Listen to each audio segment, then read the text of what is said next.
প্রিয় মাধ্যমিক পরীক্ষার্থী, পঞ্চম অধ্যায়ের বেশ কিছু অবজেক্টিভ আলোচনা করে দিচ্ছি, তোমরা খাতায় নোট করো।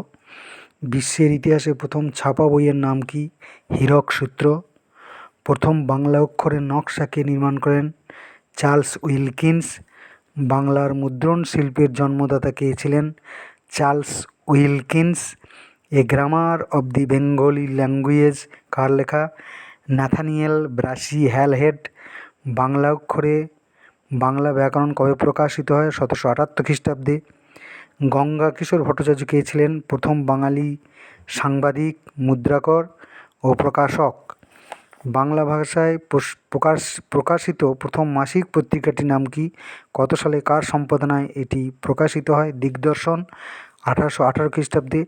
শ্রীরামপুর মিশনারি মার্সম্যান কর্তৃক কে কত সালে স্কুল বুক সোসাইটি প্রতিষ্ঠা করেন? 1818 সালে ডেভিড হেয়ার। বেঙ্গল গেজেট কি? কত সালে এটি প্রকাশিত হয়? ইংরেজি সাপ্তাহিক পত্রিকা হলো Bengal Gazette. James Augustus Hicky 1780 সালে।